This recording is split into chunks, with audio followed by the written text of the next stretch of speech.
Now, we cannot invite someone and not say some words about this person. And for me, it's a great honor, a great privilege of being able to do so. Now, some people would say that he's a distinguished sociologist that first was at Oxford, then moved to what in Spain we would say professor catedrático. It looks good, yeah, full professor catedrático, yes, at London School of Economics. When we invited him, we are still saying Oxford, and oh, you're doing good, yeah, so it's fine, and then the London School of Economics. But his work represents what we do here, because this is quintessentially interdisciplinary. So it blends sociology, indeed, but with economics, public health as well, and in a way that combines qualitative information with quantitative rigor as well. But it's more than that, because his work has impact. Some of you might have seen that one week after another, his name appears in The Economist. Yeah, people reviewing his new book with some Friedman, Born to Rule, about the British elites, but also for all his work.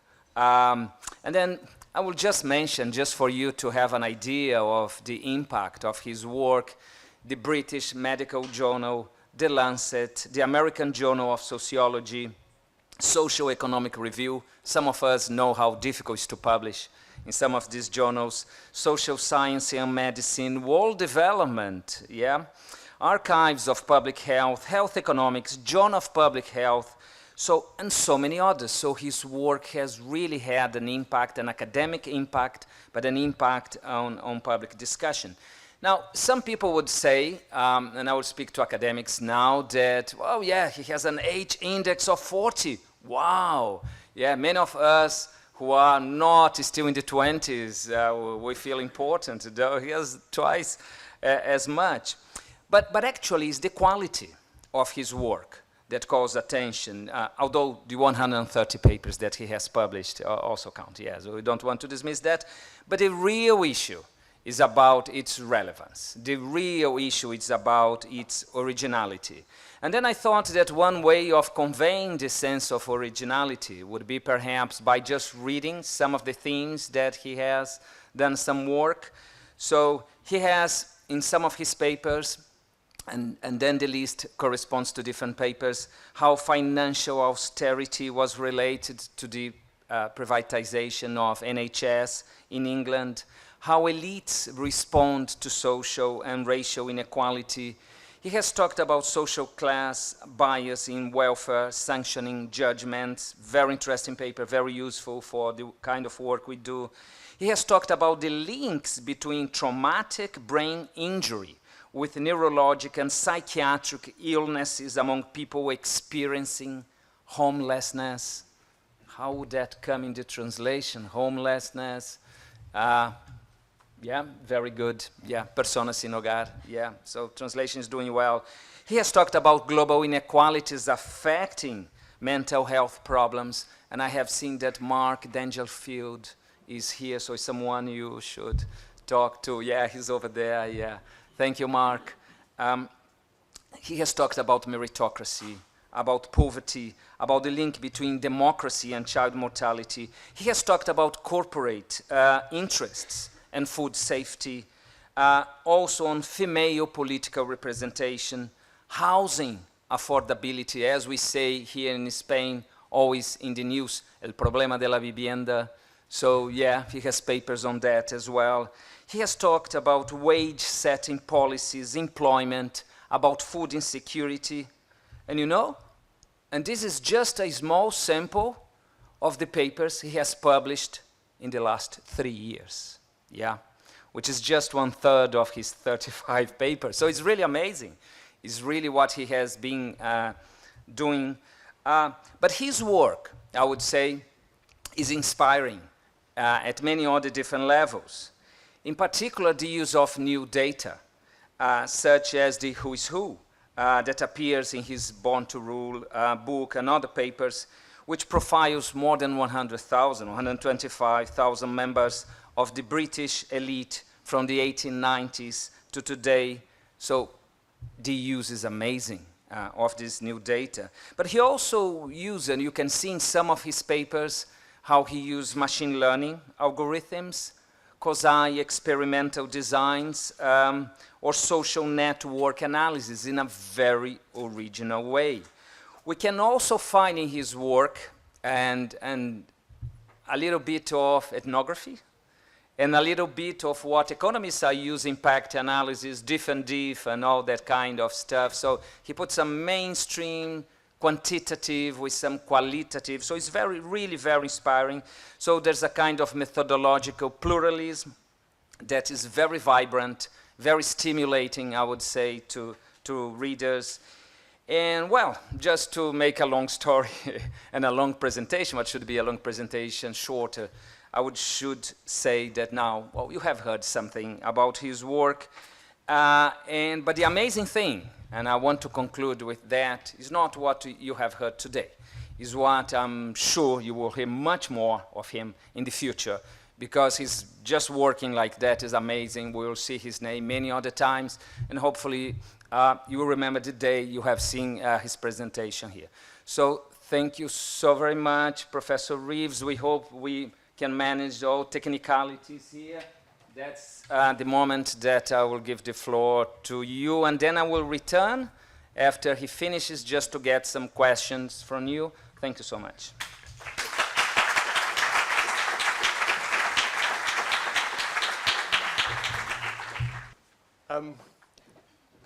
I feel embarrassed now, actually, to be honest. That was very generous and kind. I feel a little bit worried that you're going to be expecting more of me than I can deliver now because of that very kind introduction. I also should apologize. I wish my Spanish were good enough that I could do this in Spanish. My English isn't great, but my Spanish is far worse. And so I'm going to try and talk slowly so that the translation device can keep up with us as we talk together.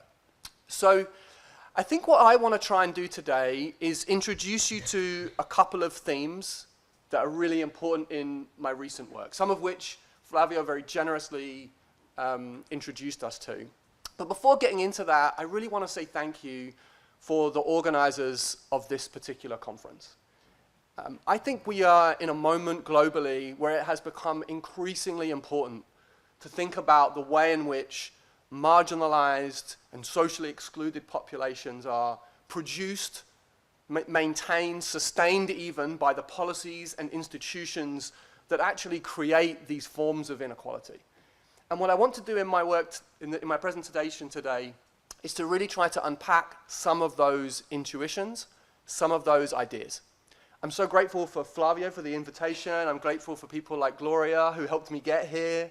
I'm grateful for the people who have helped produce this conference and support it financially. That work is so important, and it's so fantastic that so many people feel invested in trying to solve this problem in this particular context. I'll be honest, I'm not sure that we would be having a conference like this with the same kinds of themes in my own country.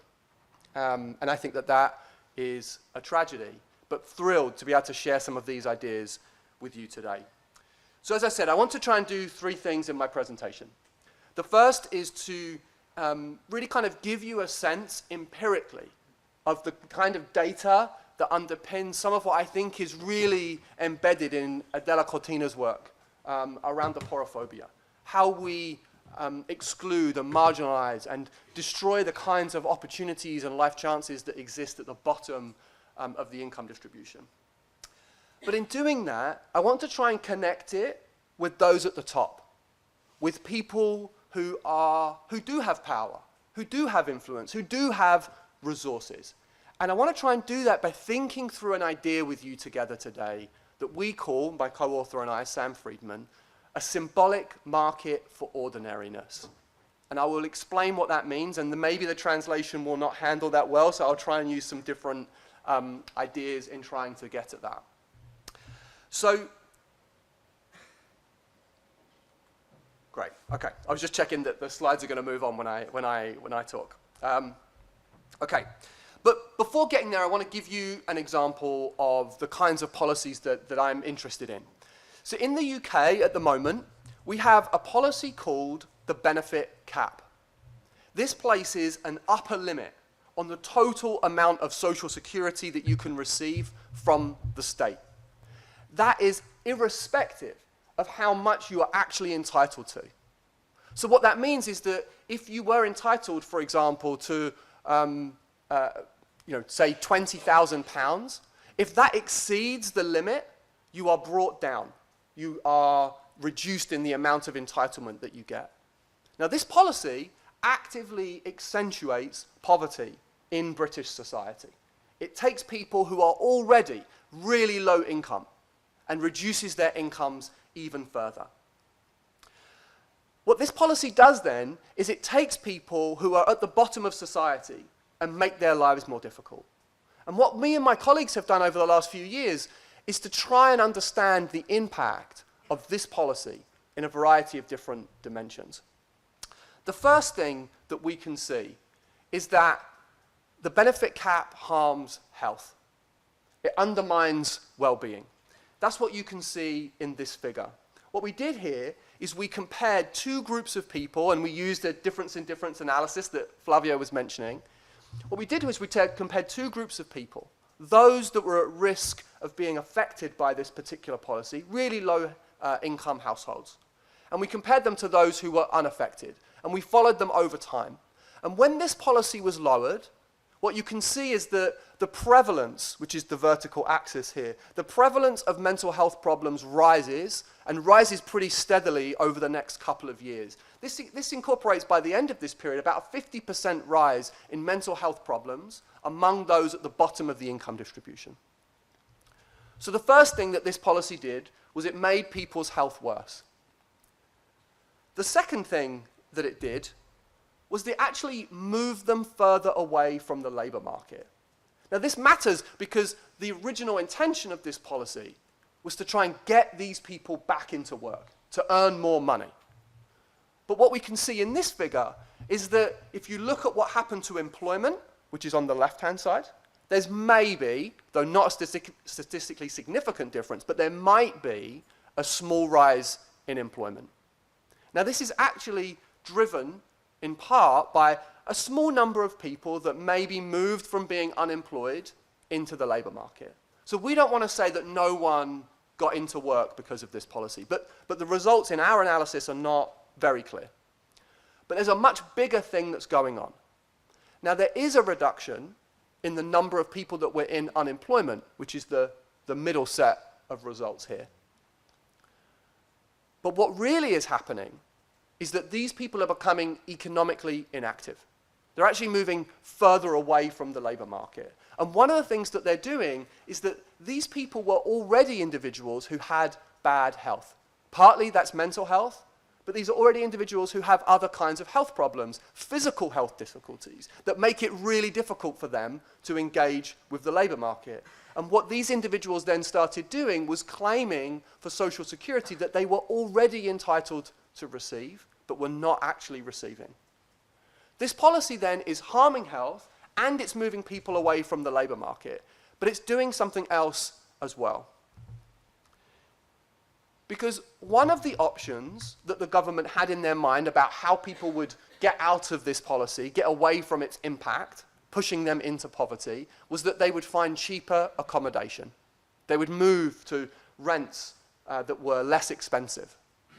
So what we've done is we took every listing from a website that contains all kind of rental listings. In the UK we call it Zoopla, but there might be a similar thing in Spain that I wish I knew the name of. But it's a website that lists rental properties, and it covers the whole country. So we took every listing over 1 year period, and when we tried to estimate how many properties were there that you could afford to live in if you were affected by this policy.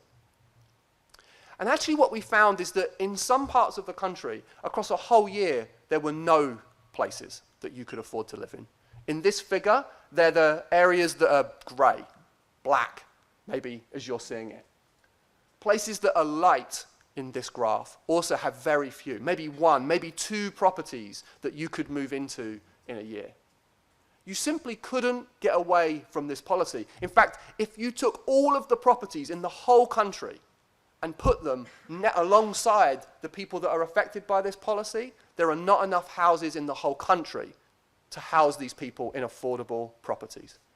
This policy means that it harms health, it moves people away from the labour market, and it gives them no opportunity to escape. This, in my mind, is what aporophobia looks like.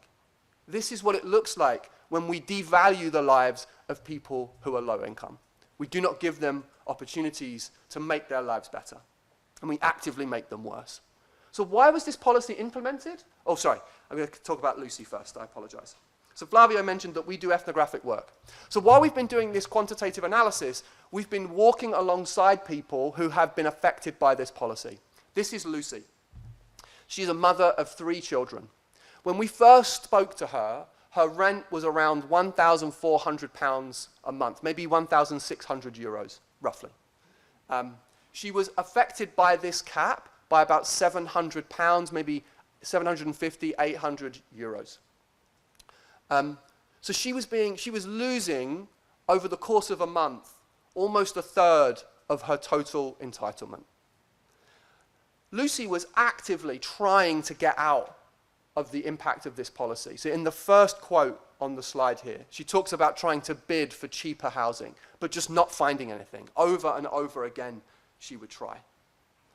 But the quality of the housing that she lived in was incredibly poor. It was damp. It had mold. Parts of the house were breaking. It got so bad that one of her kids developed asthma, where they needed medication and treatment from the NHS. And she says in the second quote, when we spoke to her for the second time, she's like, to be truthful, this house is not safe. By the third time that we spoke to her, a few years later, Lucy talks about her own mental health suffering. She says, my mental health has gone down because my mood has changed. I just feel like every time I go to the children's center to get actual food, to get a food bank voucher, I just keep crying because I feel like I can't do it anymore. This is what this policy is doing to the lives of people in my country because of the kinds of attitudes and beliefs and stereotypes and prejudices which are governing these kinds of policies. So why did this happen? This is a picture of George Osborne, who was the Chancellor of the Exchequer, the Minister of Finance, back when this policy was implemented. And his justification for implementing this policy was, we're simply asking people on benefits or on social security to make some of the same choices working families have to make every day. What he's doing here is creating a division in how he's talking about British people. He's saying, on the one hand, there are hard-working families, people who have jobs, who contribute to society, and he's contrasting those with these low-income families who are being, presumably, lazy, right? They're not working hard. They're not doing all that they can. But many of the people that we spoke to have jobs, and they're working incredibly hard to make ends meet for their families. Interestingly, when they implemented this policy, this is a guy called Lord Freud who helped create this policy, and he said that when it came to actually saving money, saving the government money, they recognized that this didn't make any sense. This was actually not going to save the government money. But we've never had such a popular policy. People, British people, loved this idea. And they loved it because of this aporophobia, these ideas that percolate through society, that undermine the support that we have for low-income individuals. So this policy has sustained, it's maintained, it's not gone away, and it's still with us today. And I'm going to come back to this at the end. So when I think about what it is that these attitudes are doing, it's not just at the symbolic level, though I am going to talk about that later. It's not just at the level of ideas and attitudes. It translates into material harm. It translates into making lives worse. This is a picture from a Conservative Party campaign in the United Kingdom. This was during a period where deindustrialization had occurred. And on the poster it says, Yes, it hurt. Yes, it worked. The truth is that many policies have this kind of intuition behind them. Yes, it will be bad in the short term, but yes, in the long run, it will be better. And what our evidence suggests is that very often that is just not true. Too often, we put policies in place which make lives difficult and which, in the long run, actually don't make things any better. And for me, to understand this, it's not enough just to look at the bottom of society. We have to look at the top. And the reason we have to look at the top is because because these are the people who are implementing the kinds of policies, these are the individuals who are creating the institutions that are actively, in some cases, making these lives more difficult. Now, it's obviously true that these ideas, these negative ideas about people in poverty are not only held by elites. I'm not trying to make that claim, but they play a really important role. And so what I want to try and explore in some of the rest of the time that I have is the notion that aporophobia, this idea that people who are at the bottom of society are worthy of our scorn and contempt, is linked with another idea, which I will call the symbolic market for being ordinary, for being a regular person, for being someone that's kind of everyday. Because as I see it, there's a kind of paradox here, which is that on the one hand, we see these attitudes that I've described already, where we have contempt and even in sometimes a hatred for poor people who are marginalized within society. And yet, at least within the UK, and I would love to hear from you whether you think this happens here, affluent people, people in power, work very hard to convince you that they're just like you, that they're not any different, that they're ordinary, they're normal, they're regular. And there is, I think, a paradox here. Because on the one hand, we are pushing away one group while also trying to say, many of us, that, oh, we're no different from any of you. And so that's what I want to try and explore, what that looks like. But there's another reason why I think elites are really important, and it's because they're a lens for me on the kinds of social inequalities that underpin our societies in general, as a whole. And so in doing that, I'm going to draw on a recent book that Flavio mentioned, called Born to Rule. It's written with a colleague. Oh, I didn't click this. There we go. Oh yeah, went back. Oh, it's gone. Okay. I'll talk about it a little later. A book called Born to Rule. And this book is about the British elite. It's about where they come from, how they see themselves, and what they think. And that's what I'm going to talk to you about for a few minutes. And to do that, I want to start with someone called Henry, one of the people that we interviewed for this book. We had talked with Henry for a couple of hours. He was charming, articulate, brilliant, personable. You would love to spend time with Henry. But the mood in that interview changed when we asked him a question that we put to around 150 elites in Britain. We asked them, do you consider yourself to be a member of the British elite? Henry's response was, complete rubbish. Very British phrase. He completely rejected this idea. He said, I've never considered myself to be one of the elite. Now, there was something incongruous about this, something kind of jarring about the fact that Henry was telling us that he wasn't part of the British elite.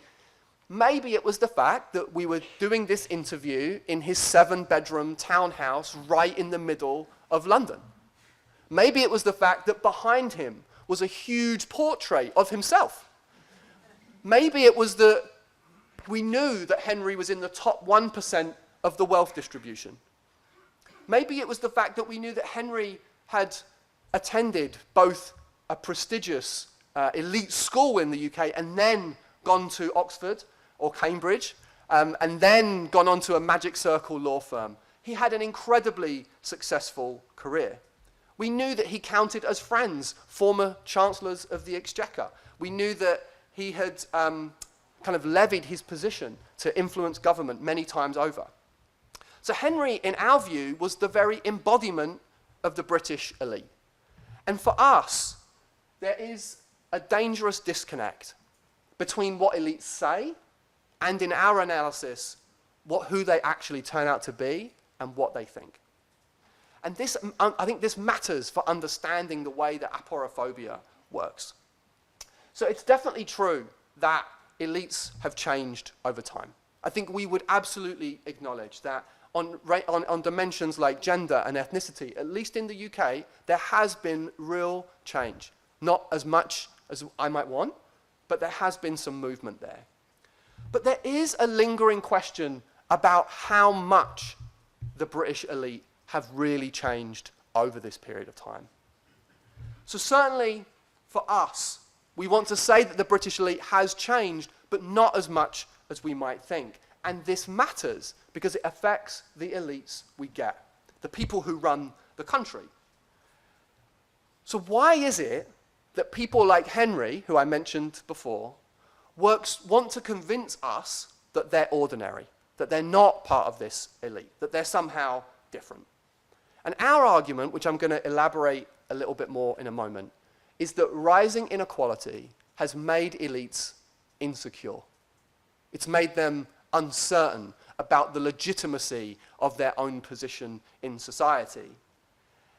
And so their public expressions of ordinariness are a strategy to manage impressions, to try and legitimate their own position within society. Elites want to convince us that they come from humble origins because they want to be seen as more relatable, intelligent, and hardworking. And there is, as I've sort of suggested before, a symbolic market for being ordinary. That is, they accrue symbolic values by doing this well.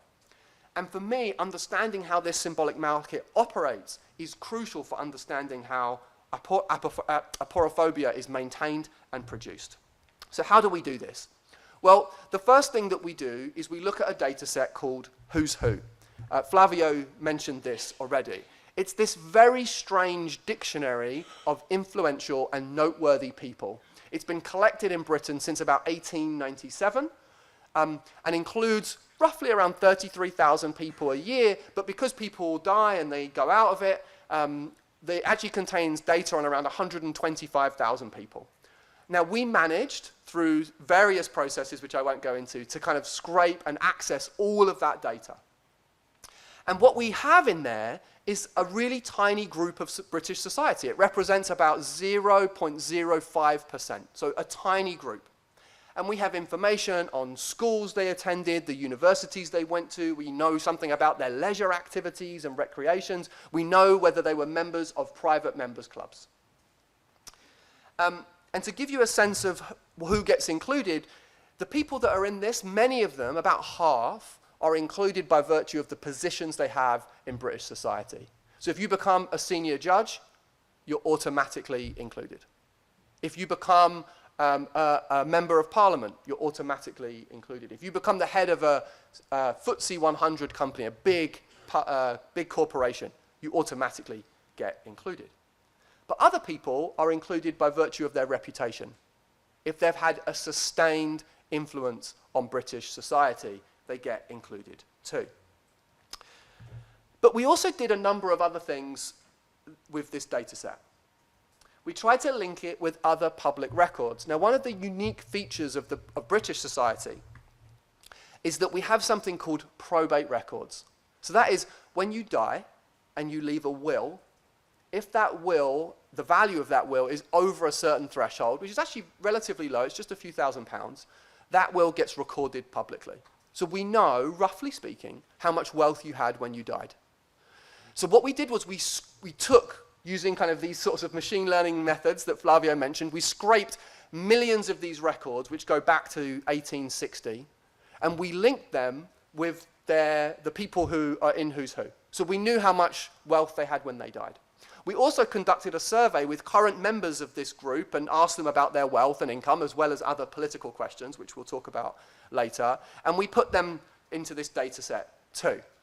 Now, the reason I've got the names of these individuals on the left-hand side here is because one of these is the father of Margaret Thatcher, a former Prime Minister. So this is the kind of thing that we can do with this data. We not only know the wealth at death of people in Who's Who, we can, through genealogical records, link them to their parents. So we also know whether they were born into wealth as well. Now, this project was one of the most complex that I've ever done because it was longitudinal and mixed methods. That is, we tried to do a kind of historical, a socio-historical analysis of the British elite. This involved, as I've mentioned, kind of looking at data from 125,000 people. We had 15 million probate records. We linked that to genealogical records for another 60,000 people. We did a survey with many of the current people in Who's Who, as I've talked about. We also looked at other kind of quite strange and unusual data sources, like Desert Island Disc, which is a radio show. I'm going to talk about more about that in a moment. But we also did, as I've mentioned already, interviews. We did 150 interviews ourselves, but we also managed to find other interviews with people that were in Who's Who had passed away. We found 70 of those in the British Library. These are interviews that had been archived. And so we were able, collectively, to sort of stratify our analysis and look at change over time within the elite. So given this huge kind of data collection, which I won't bore you with all the details of, a couple of key things came through. The first, and very clearly, is that elites in Britain want, as I've stressed already, to be ordinary. And this brings me back to Henry at the start. This came through in a number of different ways. The first is that, as I've already mentioned, members of the British elite push back really strongly on the idea that they are themselves part of the elite. As Samantha says here, I'm very clear-eyed about this. I'm not part of the elite at all. I have very limited influence and almost no power. Now, Samantha was a senior business executive and was also part of the wealth elite. That means that she was in the top 1% of the wealth distribution herself. And so while I'm not debating that she may not have as much power as she thinks some other people have, it's also just not true that she has almost no power when you compare her to some of those people that I've already mentioned in this presentation, those who are at the bottom of society, bottom of the income distribution. But Samantha's narrative is not the only way that people rejected this idea that they're part of the elite. This also came through in other ways too. So, for example, Duncan, who worked in policy and politics, talked that Britain had changed. There was a kind of narrative of opening up. That Britain in the past, in the age of aristocrats, used to be closed, socially exclusive, stuffy, rejected outsiders. But that wasn't true anymore because people like him had been able to make it into these positions of power. That there used to be socially closed society.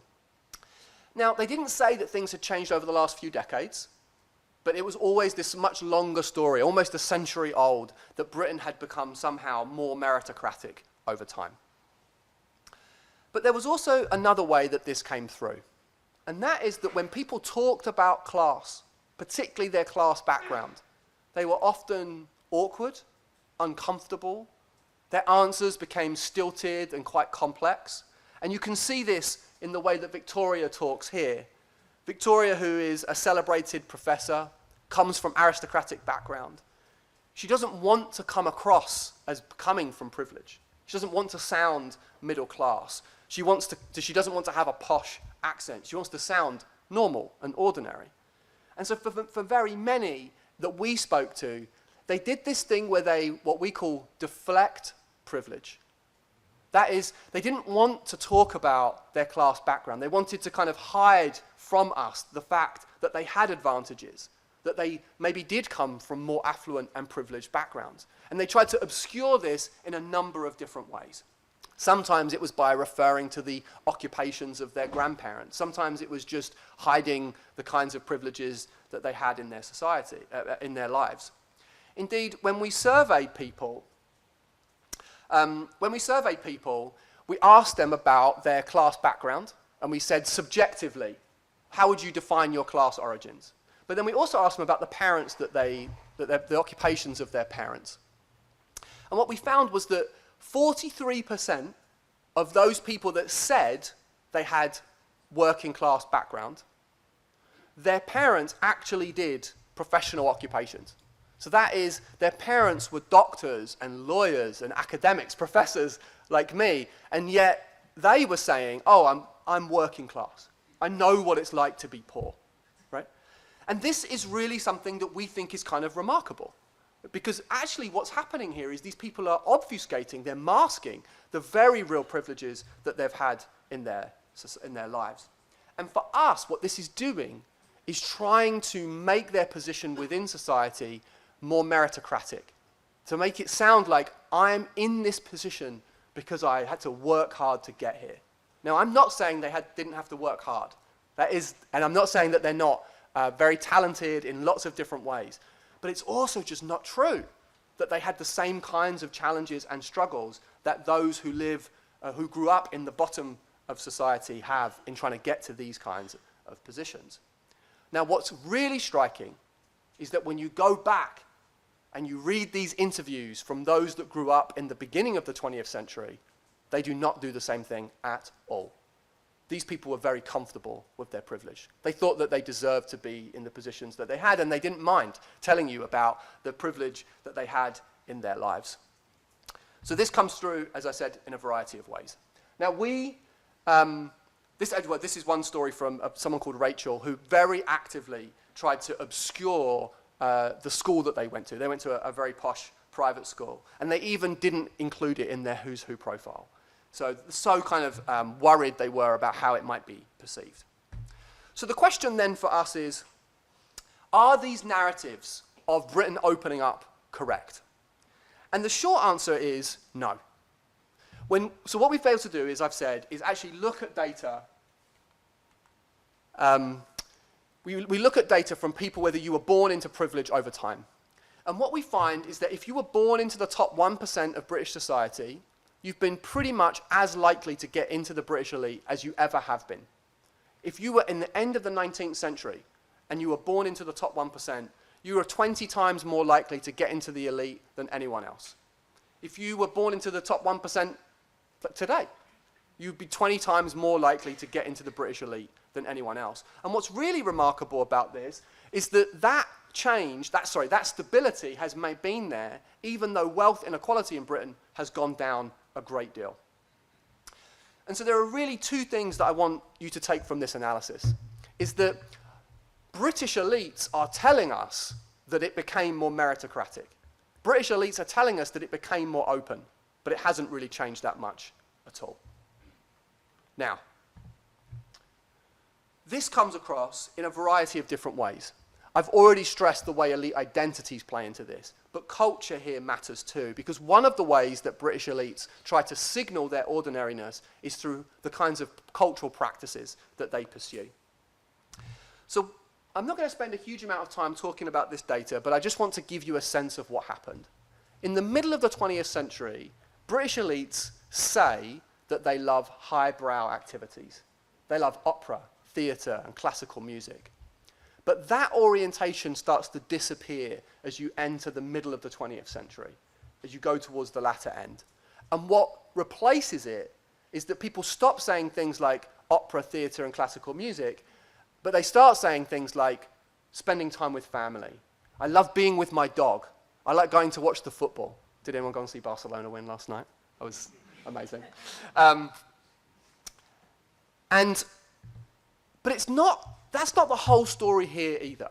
It's that elites don't totally reject opera, theatre, and classical music. It's that they start to blend them together. So now, rather than saying opera, theatre, and classical music, they'll say opera, theatre, and spending time with my family. As if spending time with family was some new thing that no one ever did in the middle of the 20th century. But what's also new is that when we actually speak to these individuals, we see something really important here, which is a distinction between how they publicly perform themselves and how they maybe talk about themselves in the kind of privacy of an anonymous interview. So this is Amanda. It's not her real name, and the profile has also been changed so that you couldn't find it if you tried to look for it on Who's Who, which is publicly available on the website. But on her Who's Who profile, Amanda says, I like running, visiting old churches, and shouting answers at TV quiz shows. But in the interview, Amanda talks at length about how important highbrow culture is to her. And what's really important here is because what's happening is that elites in their private lives have a particular set of values and orientations that's different from how they publicly want to come across.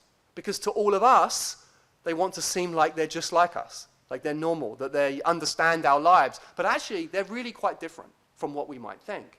And this brings us to the symbolic market for ordinariness. Because for us, this really leads to like two questions. Why is it that elites want to be ordinary?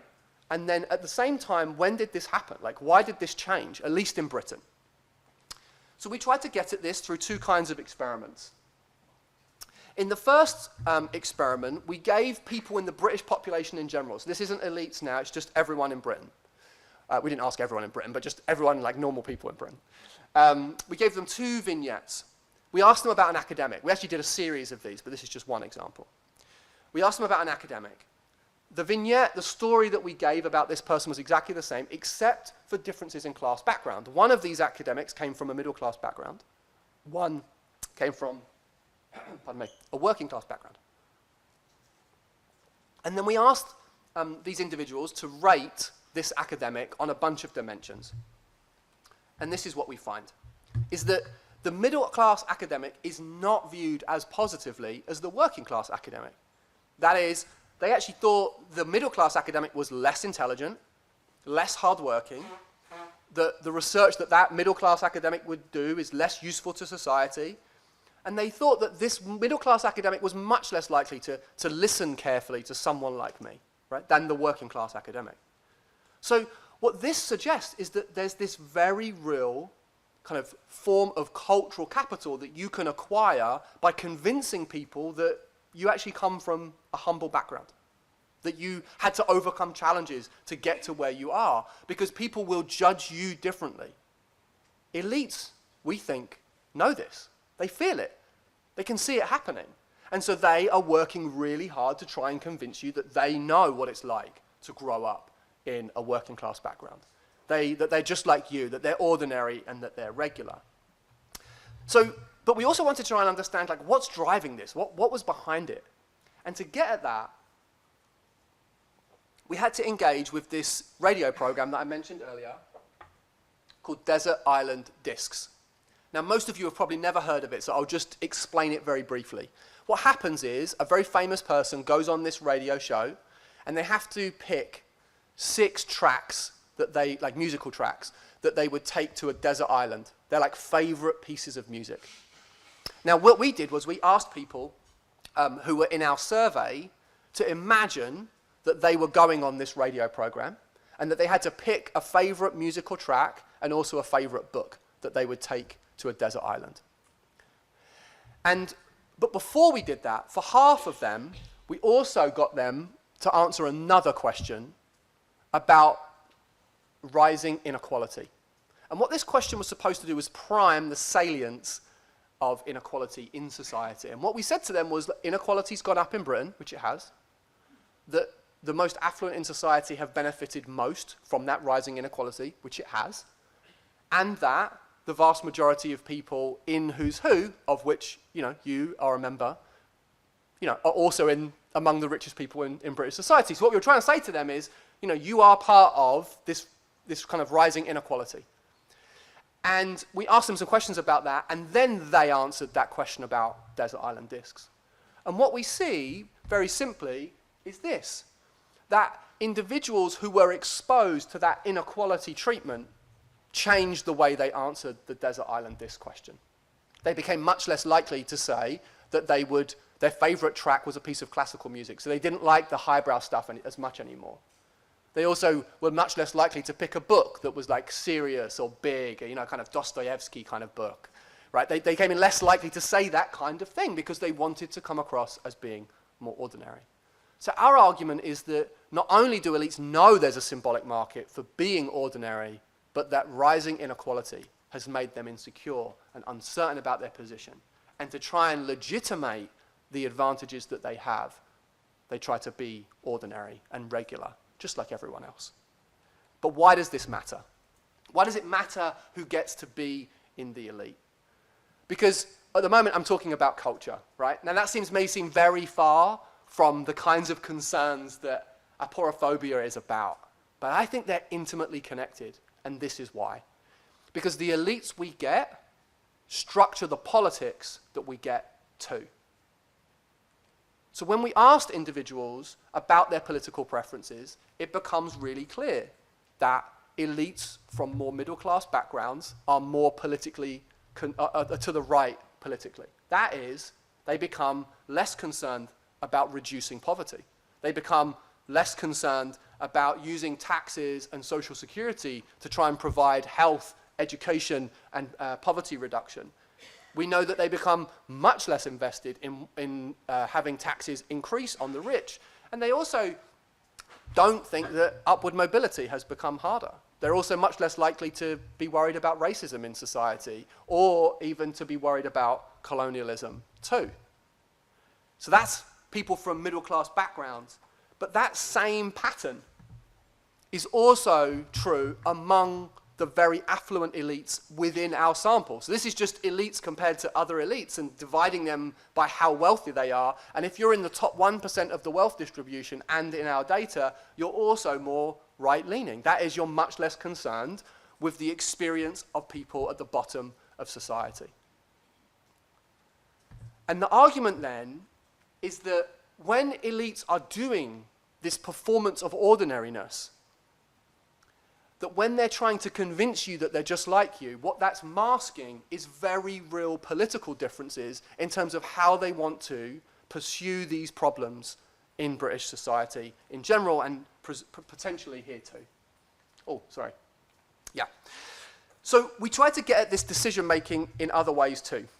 And I'm gonna move through these relatively quickly. So what we wanted to understand was how then this affects decision-making. So one of the ideas in various kinds of areas of economics is looking at sunk costs. This is the idea that these are costs where you kind of invest something and you can't get back the time or energy or money that you've spent on that particular problem. And there's a kind of bias, which is that people often don't take into consideration these sunk costs when making future decision-making, making future decisions, sorry. And what we wanted to understand is we know this has been well documented. We know there's sunk cost bias. Elites are not exceptional here. Everyone has this kind of orientation. But what we wanted to understand is whether this varies by policy context. And so what we did was we ran an experiment where we gave the elites that we were speaking to a sunk cost experiment that's very commonly used. But actually what we did was we distinguished between two kinds of policies. One that was focused on capital gains tax. This is a policy which benefits the rich. And then the other was that we compared that to a policy that was investing in supporting low income in households to get back into work. So the policy setup was exactly the same. The only thing that changed was the actual description of the policy.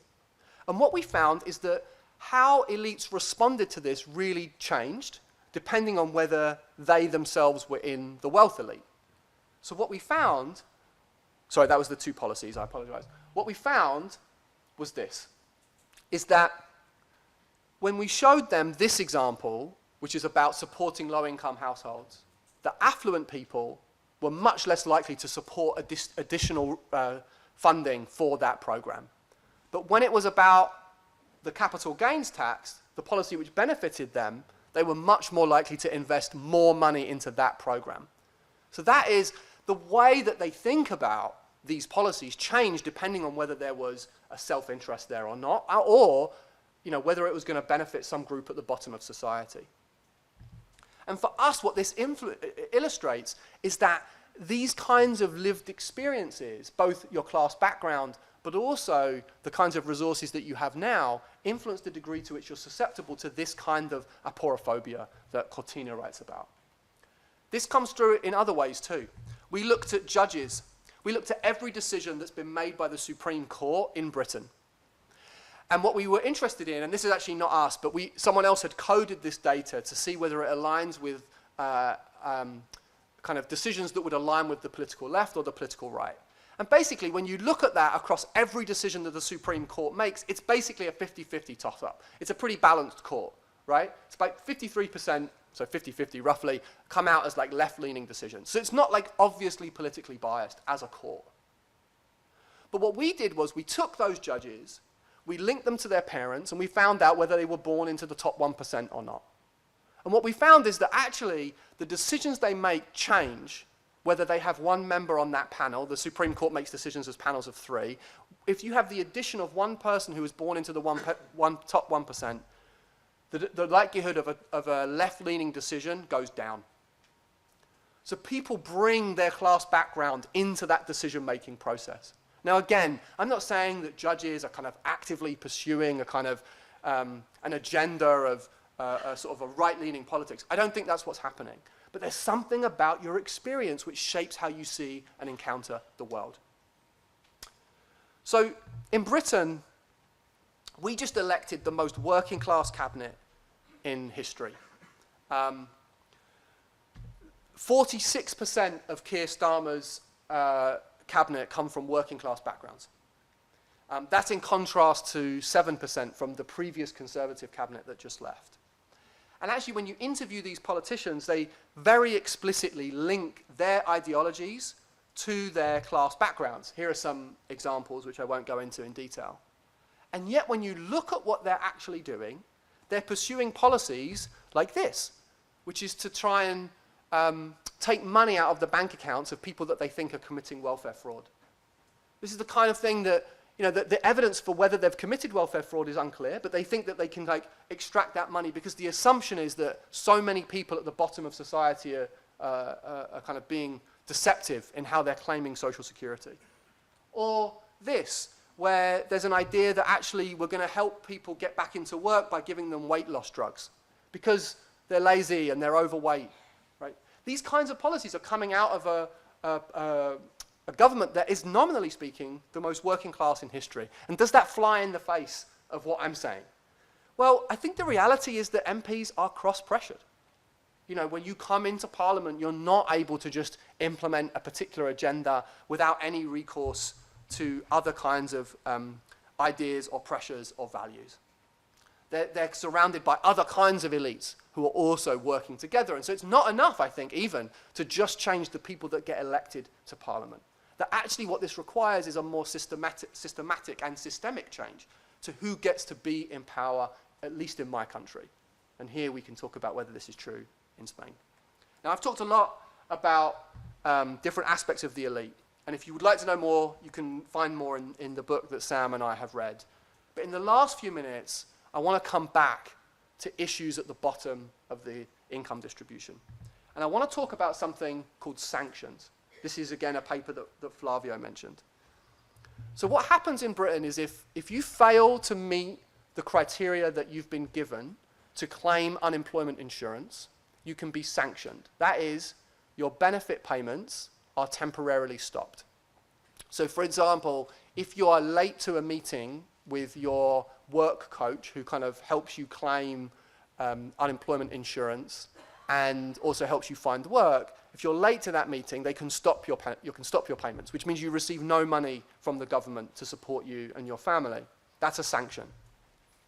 So what happens then is that people are navigating these kind of complex interactions, fearing that they're not going to basically get their payments. And what we were interested in trying to understand is whether class affects the kinds of decisions that might get made in these interactions. So I won't go into the details of the process for lack of time. We're kind of coming close to when I should end, and so I'm not going to do that. But what I think is really important here is this idea that some of these ideas around aporophobia are influencing perceptions of deservingness. Who deserves to get help? And how you perceive and think about the kinds of individuals that you are encountering in these institutional settings. Because people are making very real decisions about who gets money and who doesn't. So what we did is, again, we ran an experiment where we asked people to read a vignette story. And I won't read this is too long to read out to you now. But basically what happened is we had individuals who failed to meet their commitments to look for work or to show up to an appointment in time. And then we gave them some class cues about who these people were. And so what really matters is this, is that we had three conditions. We had someone from a professional middle-class background. Their parents were both architects. They lived in a suburban home. We had someone that was part of what we might think of as the respectable working class, So the father was a plumber, the mum worked in a school, they lived in a flat. And then we had someone who was from what we might think of as like the stigmatized working class. These are people whose parents hadn't been in work for a long time, who were claiming Social Security, and they lived on a council estate.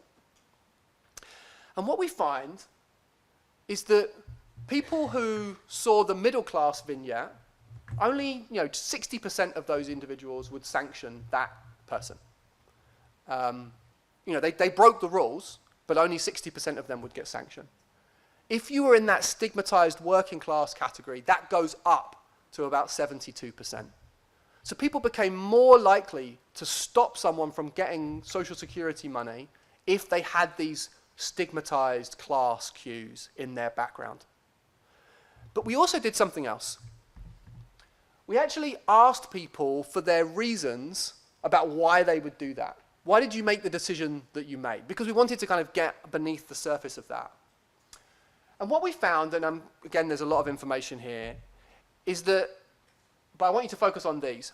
These were the three kind of main topics that came out of this analysis when we looked at these open-ended answers. So what you can see in topic 1 is, if you look carefully, something to do with illness, health. Whereas in topics 5 and 6, you can see words like make an excuse or making an effort. So what really happened here when you actually read these, and I'll give you some examples in a moment, is that you see this split. That on the one hand, one set of reasons around why they made the decision they made was because they think this person is sick or is not very well. And then another is because they think they're lazy or they're making excuses. Now, you probably don't need me to tell you how this played out in terms of the analysis, because in terms of, So if you thought the person was sick, you were much less likely to sanction them. If you thought that person was lazy and making an excuse, you were much more likely to sanction them.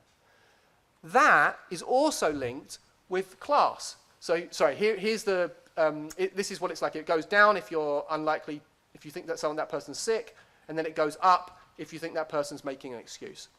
This is true for class too. It's directly correlated with whether that person was part of this stigmatized working class.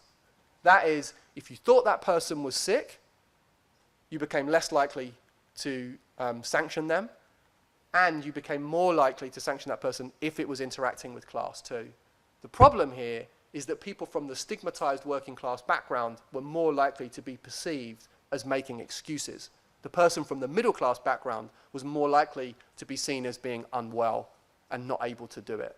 That is, class background changed how these people responded to others. This, I think, is a concrete example of aporophobia. These are the kinds of illustrations that you see of the kinds of languages that people use, the words that people use to talk about these different individuals. Now, I'm coming close to the end of my time, and so I want to wrap up. But really what this analysis, I think, reveals is that it's really when you're part of this group at the bottom of society, you are seen differently, your life is different. But what matters then is that aporophobia, this sort of fear, this hatred of people at the bottom, is interacting with this symbolic market for being ordinary. Because on the one hand, you have elites who are trying to come across as being ordinary in order to enact policies which maybe are quite different from many of us might want. But at the same time, people at the bottom are struggling to claim a particular kind of ordinariness that allows them to feel that they, that allows them to be seen as deserving as perceived by other people. So in British society then, what we see is that elites are performing ordinariness in order to protect themselves against the kind of critiques of rising inequality. We see that this is legitimating and shoring up the idea that they deserve the kind of power and influence that they have. But we also think that it masks real ideological differences between the elite and everyone else. And there's a very real difference in our minds between what we might think of as performative representation in political circles, that is, with people trying to claim that they're ordinary, And that's very different from having descriptive representation, where you actually have people from those backgrounds, from those communities in positions of power. Now, we think that we need to change society so more of these individuals get to have claims-making power within society. But what really matters here is that the people at the bottom have to navigate this idea of being ordinary in a very different way. And getting it wrong can have big consequences. It can lead to you having a lower income. It can lead to you being in poverty. And so for us, the really important thing is that this symbolic market, it may be symbolic, but it has real material harms and consequences, especially when it's operating in the context of widespread aporophobia. Thank you very much.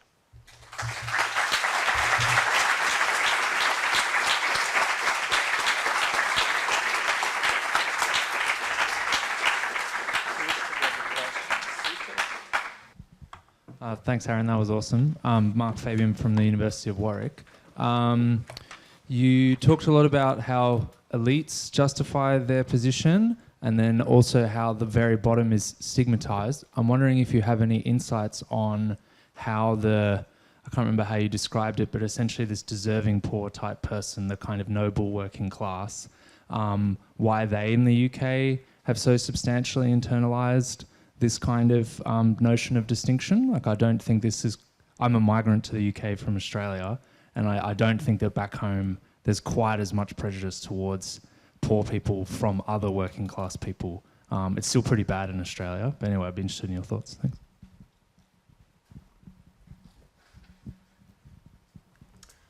Yeah, it's a great question. Is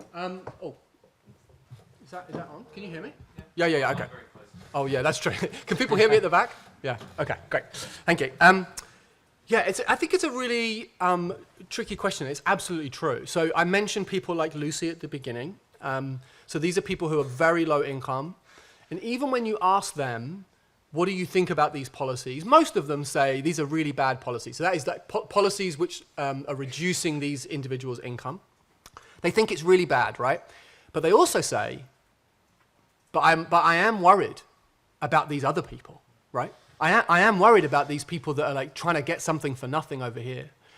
And my answer to that is that we have been heavily influenced by a particular vision or particular problem of social security in Britain, which is that we really buy into this idea that people at the bottom of the income distribution are lazy, and that actually their laziness is kind of socially corrosive and actually undermines the economy. And we did a paper a few years ago called, I genuinely feel embarrassed about what Flavio said at the beginning. But, all true. But we did a paper a few years ago that it was called The Rhetoric of Recessions. And what we tried to show is that the language that major newspapers use when unemployment goes up changes. So when unemployment rises, you could think of like two kinds of responses. One response would be, wow, it's really hard for people to get a job right now because there's not many jobs around. Another response is to say, wow, look at how lazy everyone is, right? There's no one working anymore. And what we found in Britain is that when unemployment rises, the second of those narratives goes up in newspapers across the 20th century. It's a pretty strong correlation.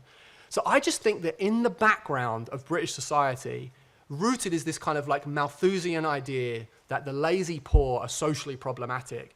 And when economic crisis hits, those ideas just get reactivated again. And it's promulgated, and particularly in the UK, you see this in the media and TV shows, that it's sort of unsurprising to me that people start to accept it because it becomes a background against which they experience the world. Now, why that has become so prevalent, why people accept it is another question I don't have a good answer to. But I think that there's something quite deep in the way that British culture operates that means that even people at the very bottom are actually buying into some of these ideas in sad and pernicious ways. Yeah. Okay, so we have two questions here. So Jordi first, and then PB Anand later. And if you want to ask a question, just raise your hand. I put you in the list. Hello, good morning, Aaron. Jordi Aznar from here, IQS. I have a couple of questions. The first one is regarding a paradox you mentioned, and you have been explaining that the rich in order to maintain their power, they understood that in a way they had to blend, to pretend they were not rich, so that they would be accepted, not attacked, maintain the power. Now, at the very end, you mentioned that in this current cabinet, 46% come or say they come from working class. And the paradox is, aren't they doing the same on the other way? Because their policies are there to pretend they are rich. So to get the job, they highlight they are working class. But then you explain that they want to be rich. So isn't there a paradox in that sense that the poor still want to be rich once they are there? And number two, maybe it's correlated. Why would it be? Isn't there a collective imaginary about that, about being rich? Because we don't like the rich if we are not, but once you are, maybe you like my kid is getting 11 in 1 month, something magic will happen to him. He will get a letter from Hogwarts. He'll get a letter from Hogwarts. I'm sure all the kids in the UK have that imaginary on mind. Hogwarts is Eton. Yeah. They will have the magicians, they will have all the classes, the super field. You want to be that part of people that then is oppressing you. So isn't there a paradox, and why does it happen? Thank you. No, thank you. Maybe I'll say something about the second and then come back to it. So I remember I took my family on a field trip to visit Eton, and we were like wandering around the grounds because I thought it would be fun to go and see this place that I've written quite a bit about. And my daughter, the thing, and I understand this, but it's exactly this. She was walking around this school and she was like, "This is amazing." And I told her, I was like, girls don't get to come here. And she was like so incensed, right? She was like so upset that that girls couldn't go to this school. And I don't disagree with her, but I was trying to persuade her the school shouldn't exist at all, right? Like it wasn't that the school shouldn't exist. It was that I want to go. And so I think there is something really, again, kind of deeply powerful about the value structure that Britain has established, which makes it difficult to unwind, actually, that we see many of these things as desirable. And I know this. I used to work at the University of Oxford. It has this incredible symbolic power in Britain and globally. There's probably invites that I get to speak at conferences like this that might have come to me because I work at the University of Oxford, right? Like if I'd been somewhere else, maybe I don't get that invitation. We read your papers. But it's true that these things are really deep in the psyche, and they're not easy to break down. You're absolutely right about the British elite. The politicians' point. And what I was trying to get at I was rushing a little bit at the end, so I didn't do a great job of this. But what I was trying to get at is that there is something complicated about the way in which politicians in particular do this. So, and I should say that the politicians that we have, they are objectively from working class backgrounds. So it's not even that they're like performing it. They really come from these backgrounds. What's, I think, important about them is that they are, on the wealthy end now, right? And that changes your politics, as our analysis shows, right? So there's, I won't get into the details of this, but it does. It changes your politics. So even if you come from a working class background and you get to be in these like really affluent positions, it changes you a bit. But the second thing is that MPs are operating in a very unusual space that make it difficult for them to just say, I'm going to do this. I shouldn't say difficult. They could do it. They just don't. And it's because they're experiencing all of these pressures from different communities. And actually in Britain at the moment, they think that these are the kinds of policies that people in Britain want. And so actually you have this self-reinforcing cycle where the kind of background of aporophobia in Britain, which we've talked about a little bit, is then politicians are playing into that and actually doing stuff that's making it worse, rather than trying to make the positive case of saying, we can do this differently. So I think that those two reasons, it's like their own wealth, but also they think that that's what British people want, and that's why they're doing it. I'm talking too much. I'll try and make my answer shorter. I'm sorry. Yes, thank you. To Anand, please. Then we have another 2 questions here. Yeah. Thank you so much. The difficulty is to focus on only 1 or 2 questions because there are 100 in the head. I'll just be very brief. So the first one, did you also have a look at the so-called nouveau riche? For example, footballers, because Premier League is only 35 years, for example, or people who are definitely not from privileged background, but who are among the top 1% or top 10% of wealth. So I think that would be a good contrast to look at this particular group. And number two, the effect of social media, especially on the values of the working class or children of the poor. Because when we are looking in education, we find this about aspiration. Every girl in the working class area wants to be Taylor Swift, or every boy wants to be in football. And then, in terms of seeing a route through education or going to university, my child was in primary school and already kids were talking with her friends were talking to her, I'm not going to go to university. I mean, it was seen as kind of, so I think there is that part also, which is, I think, very interesting. The third is maybe the elite who told you or interview that, oh, definitely it's rubbish, I'm not elite, whatever. Maybe they are comparing themselves with Bill Gates or Warren Buffett, so they're elite for us. Maybe they're in the queue, they can see themselves as, oh, it's still way to go. Yeah. So, three things. These are great questions, as are all the questions I've had so far. Thank you so much. Yeah, absolutely. So maybe I'll start with the last one again, actually. So absolutely. I mean, I think that often what happens with class comparisons is that they're often horizontal.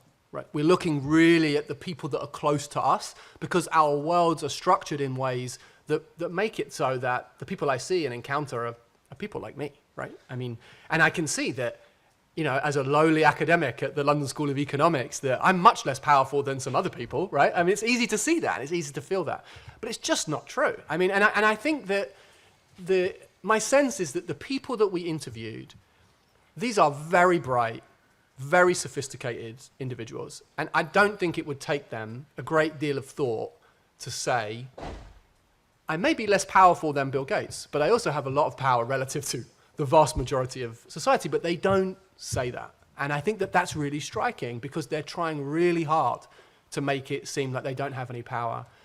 But also, I recognize that doing anything is really hard. And even as someone with a relatively high degree of power in my society, I still think it's hard to do the things that I would like to see happen in my society. Like, it's not easy.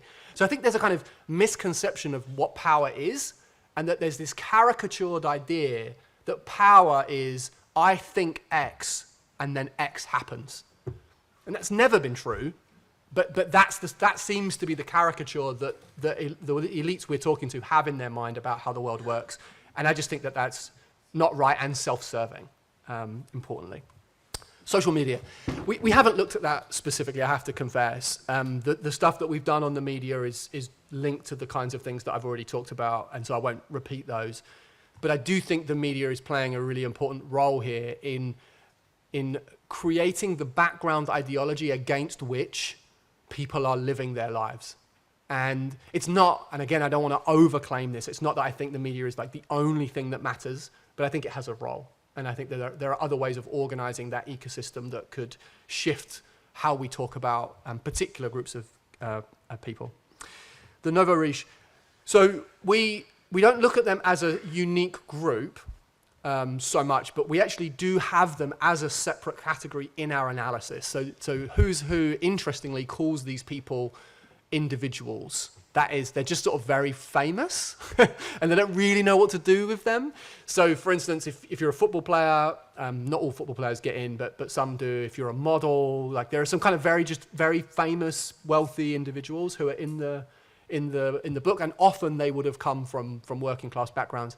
We haven't done a huge amount of work on them, but they are much more politically conservative than some other occupational fields. And I think that sort of makes some sense, partly for the reasons that you mentioned, particularly in something like football where, meritocracy is a thorny, complex thing, but I think it's hard to say that, some of the football players that we're seeing are not really great football players. Like, they're absolutely fantastic, and when that comes to kind of aspiration and how that gets structured, I think is kind of really crucial. And obviously those individuals are actually, they get to recognize their own position and wealth as being very much tied to specific things that they've done. I think that is a kind of quite pernicious mix, and we have that in British society at the moment. So yeah, it's great. It's all great questions. I'm talking too fast. Okay, no, I see 3 hands in the sequence at the moment. So first, please. Yeah, the mic is there. Yeah. Thanks so much. My name is Georgina Curto. I was a PhD student not long ago here in IQS. Now I'm in the US. And my question is the following. I was in a presentation of the book Poverty by America by Matthew Desmond. He's great. I love his book. And he explains very well how meritocracy can also be a tool by elites to promote people working harder, especially in a society where there is no safety net. And so how this, considering being poor, being lazy, also helps the elites in making more money. So I want to ask him after the presentation, do you think that really people believe this? Or do you think it's a mechanism to make capitalism even harder? And he told me, one thing is what people say, and the other thing is what people think.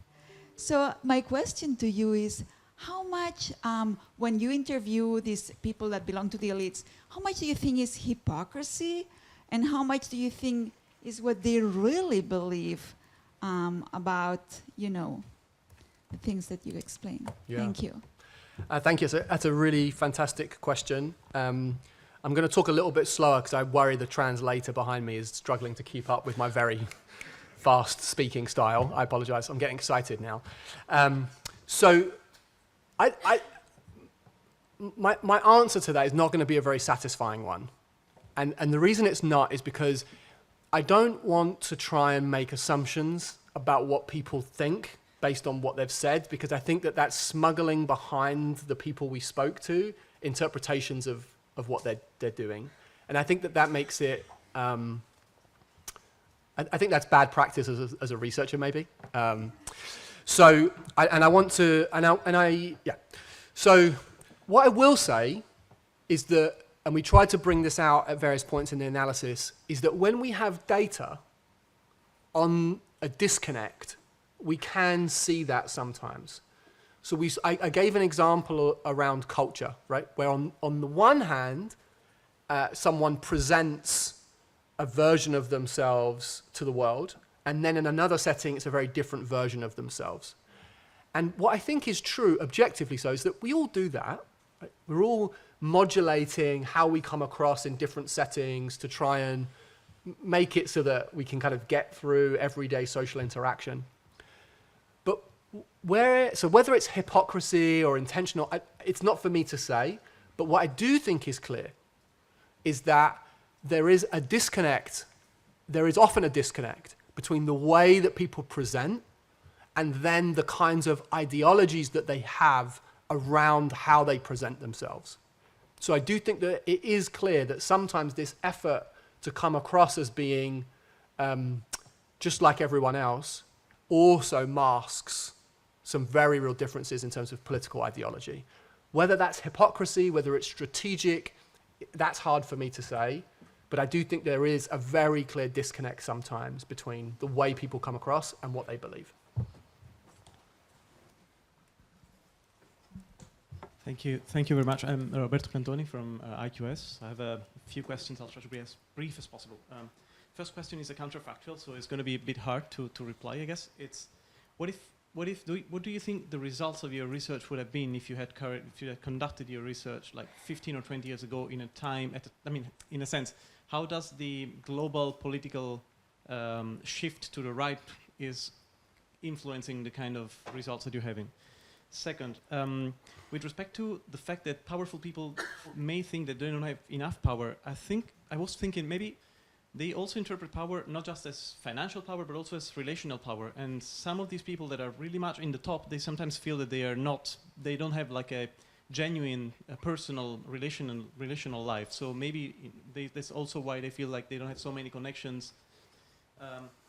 Third point is about, so you showed how what is supposed to be the most kind of left-wing cabinet or most working-class cabinet in England, which is different. Still, the kind of measures that they are taking they don't seem to be extremely I would say favorable to the working class. So, and you mentioned the fact that there needs to be a systemic change. Yep. What kind of change would that have to be? And finally, it's just an example. You mentioned, you were asking what's happening in Spain, and I don't know about Spain, but I know about Italy, and that's what happened in Italy when the government, the supposedly very center-left government, I mean supposedly because it was more centered than anything, but anyway, they implemented the universal revenue, the basic universal revenue, the minimum revenue, not the universal, so minimum revenue, which is something that a lot of countries already have. And there was a backlash, especially in the richest area of the country, which are in the north, and in media, which are most of them based in the north, were really extremely. They were stigmatizing the fact that now, because of this revenue, a lot of people in the south were going to enjoy these benefits, despite the fact that they are lazy people who don't really to work. So there was kind of in the same country, there was this kind of narrative of aporophobia on one side towards the other. And that's it. Thanks. Thank you. So let me touch on all of these. So on the first question, one of the interesting trends that we saw in our data over time is that. So I won't go into too much detail, but we analyze the elite and we find 3 political constituencies. This won't surprise anyone, but these are the 3. You have a kind of establishment right group, a kind of, just what you'd think of as like the kind of classic right-leaning group. They're there. You have a more, what we would think of as like a centre-left constituency. In the UK, that would be like the New Labour kind of group. And then we also find this more progressive group of elites too. And what's happened is that the establishment right have been pretty stable over time. In Britain, the centre-left has actually gone down a bit, and they've been replaced by this rise of a sort of more progressive elite. And I think that makes sense in the British context, because we actually see a lot more fights and contestation. It's contestation. In the UK, we call it like woke. Do you know this English word, woke? Yeah. Okay. I don't know. It's weird. It's a weird word, but it's a weird word. I don't know how to translate it, but and that argument is really happening because you're seeing the emergence of a new elite who is putting pressure on another one, and they're like fighting because they're too far away from each other, right? And because the kind of consensus that had existed is starting to erode. So I think if we'd done it 20 years earlier, we would have had less of that progressive bit. But actually the kind of right-leaning bit has actually been relatively stable in our analysis. But that's obviously not taking it into account the sort of maybe some very recent shifts which are happening. So how that plays out over the next 10 years, I think may come through in your data, or in your suggestion. Yes, so on relational power, I haven't done this work in the UK, but there is work from the US which shows that there was a period among kind of business elites where there was a lot of solidarity, and actually organizations worked together really quite hard and effectively. But those forms of sort of what we might think of as like upper class solidarity have actually eroded in the US over time since the 90s. And so then there is, I think, a genuine decline in sort of relational power within those communities that may influence the kinds of answers that we're getting if that same trend is true in the UK. I think it's likely to be true, or to some extent. So that's a bit of an extrapolation, but I think that there's something there in the social sciences that suggest a direction for that. In terms of concrete change. So in the concluding chapter of the book, we give a bunch of like policy recommendations, and I'll just mention 2 that I think are important. So one is that I think you have to redistribute power, and I think you have to change the pipeline around how people get to be in positions of power. So in terms of concretely, what does that look like? For me in the UK, it means we have a House of Lords at the moment. I think you need to get rid of that and actually create a kind of randomly selected Senate, where it's about you're just basically picking people from society and giving them a voice in this community. It's not that they necessarily determine policy, but they get a say on the policies that get made.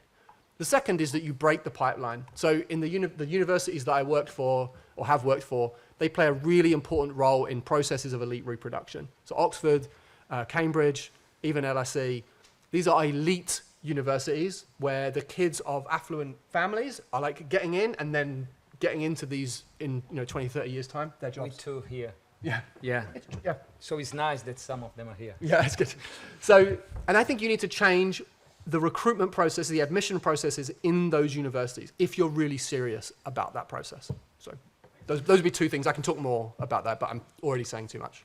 Yeah, thank you. Oh, please. Yes.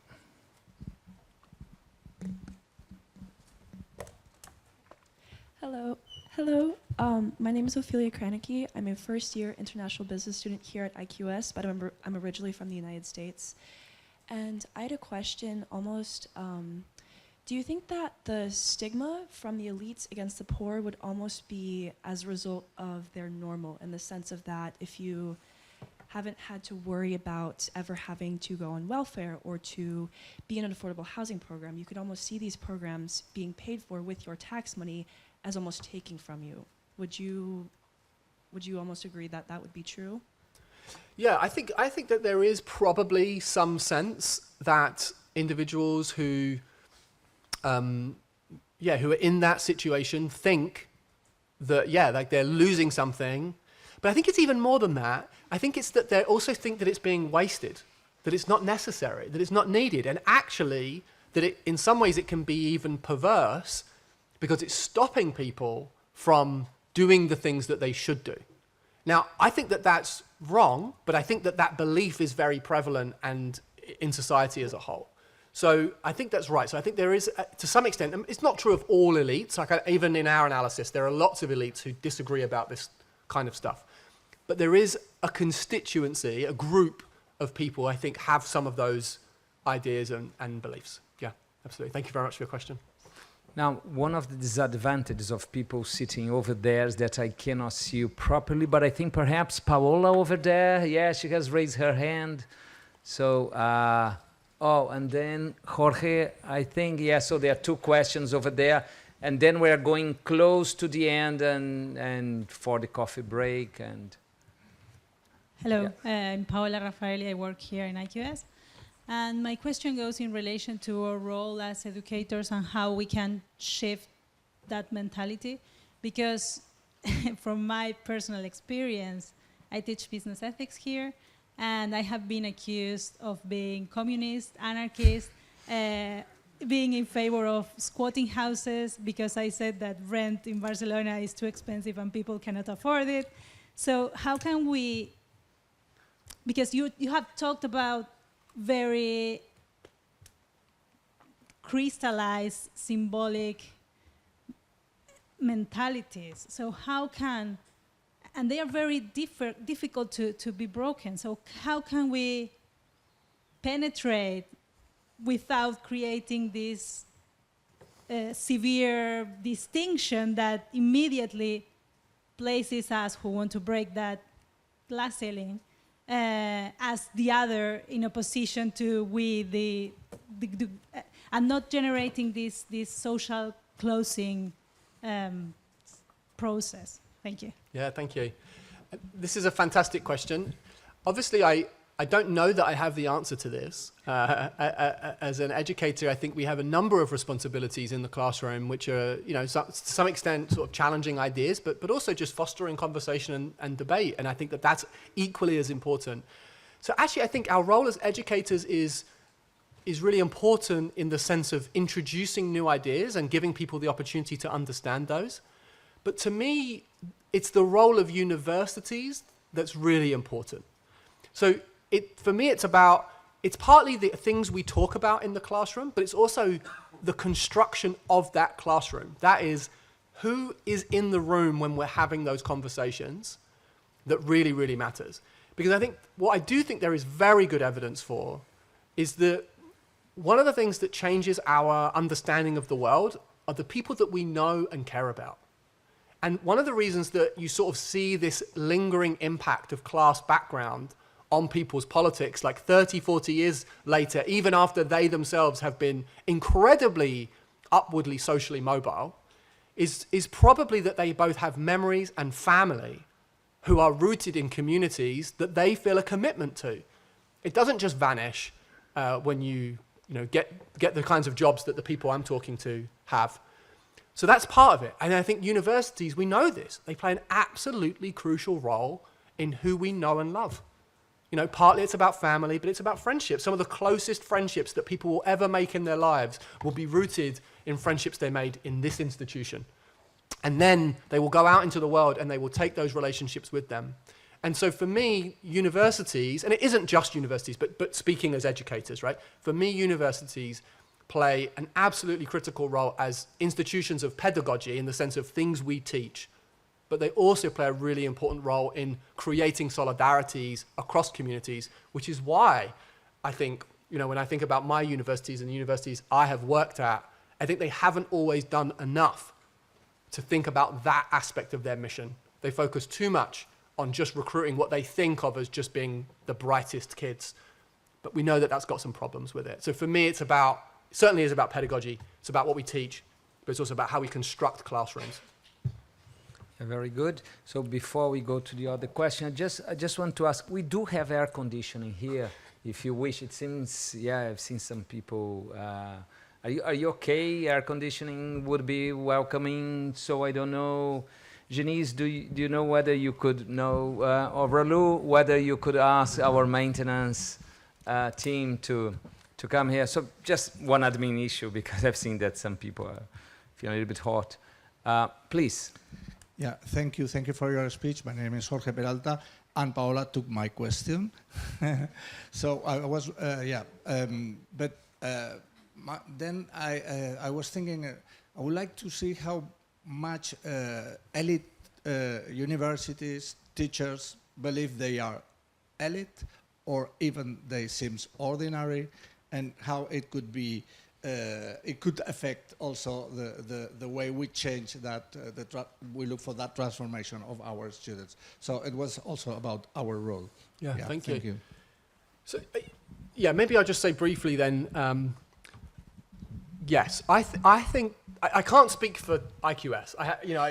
I've met only really the lovely Flavio, who is just wonderful. But in Oxford, where in particular I thought this was very strong, was that there was a sense that some of the professors there believed that they had the ability to see brilliance in students. So we still do interviews when we recruit students into the university. I don't know if you do interviews here. I'd be interested. But so students apply, then they get brought in and they sit down and they have this conversation. And they really believe, I think, that they have the ability to kind of spot the really brilliant student. And I think that that's potentially really quite tricky and problematic. I think that many people who have a great deal of ability might not pass those encounters for a whole variety of reasons that actually have nothing to do with their ability to succeed or do interesting work in the future. And so I think we just need to think hard about the processes that we have and think about our own contribution to those processes. And particularly so, to go to your sense is that whether they think of themselves as elite or ordinary, I don't know, but I think they think that they can spot who's special.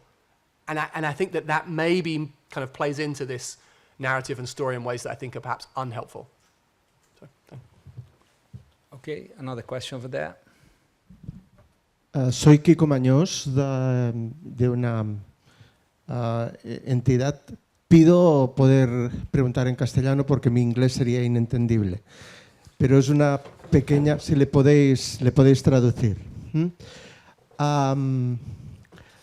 Vamos a ver, yo últimamente como educador, como historiador, bueno, como amante de la historia, como filólogo, he estudiado un poco sistemas y me parece que una línea de estudio interesante sería ver cómo el sistema actual quizás se está volviendo en el nuevo feudalismo, un nuevo feudalismo, porque creo que hay estructuras que llevan un poco al feudalismo en relación a lo que es la pobreza y la aporofobia.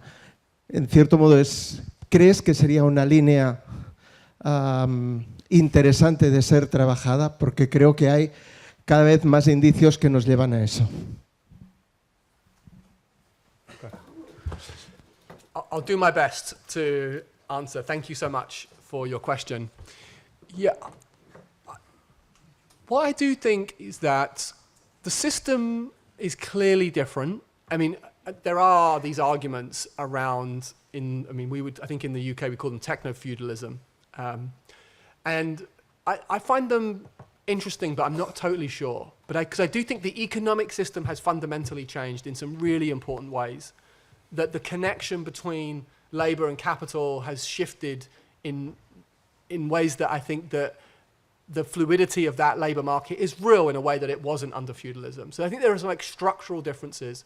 But what I do think is true is that we are in a place where the decommodification of labor, which happened in the middle of the 20th century in many parts of Europe, for example, where we implemented welfare states, which meant that people could have livelihoods that were not based purely on labor market income, we are and have eroded some of those systems. And that creates something that is different, I think different from feudalism, but has some similarities to it because of that process.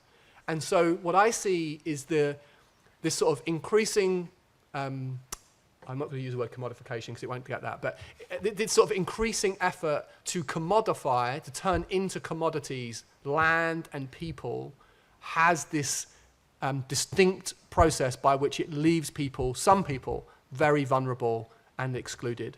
And I think that is the kind of real crux of what's happening in many of our societies. Very good. So we have one question here, and I'm going to ask if you have any other, because we are coming to the end of the session. So we have one. Yeah, there's one over there. Yeah, no, gracias. And if anyone else, just prepare yourself psychologically for, but please. Okay, hi. Working? Okay, Rosalía Gallo from Universidad Autónoma de Barcelona. I'm in the Department of Business and presently I'm the responsible for inclusiveness in our faculty. And I was wondering about the role of universities and society.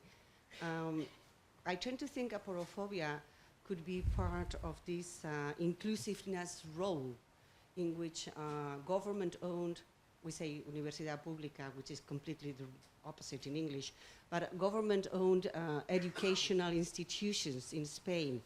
Our selection of students is completely democratic because there is this exam called selectividad, and then we are supposed to perform this role of breaking down social classes and the potential for future opportunities in these underprivileged kids, right?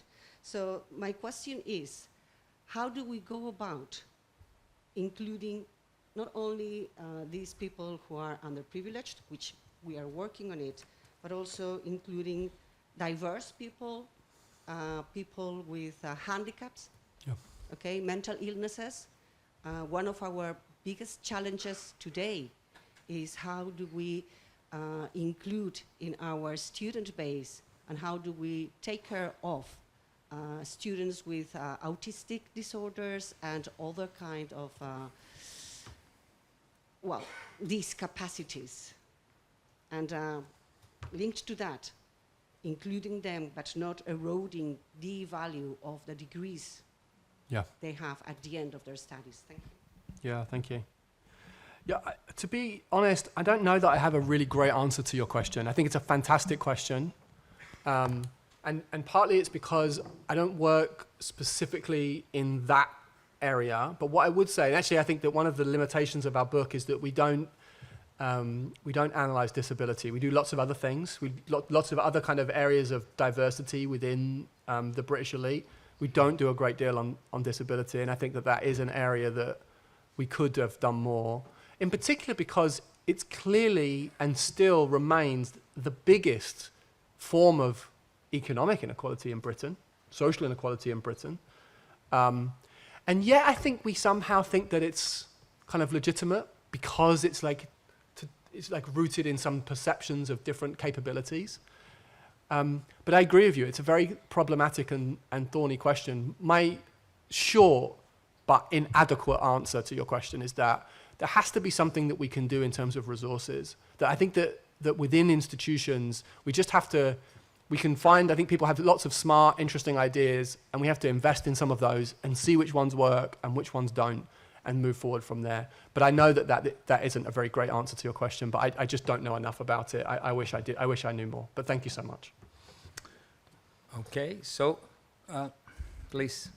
Yes, I'm going to take advantage because I'm beside Rosalia. My name is Ana Elisabet Ripoll. I come from the Universitat Autònoma of Barcelona. I am in the Logistics and System Engineering department, which probably you would be thinking what I am doing here, right? Okay. I'm wondering the same thing. Okay. So it's fine. Probably you can answer it later on if you want, if you think it's not out of the interest, but I was thinking this term of aporophobia came, if my understanding is that came not long ago.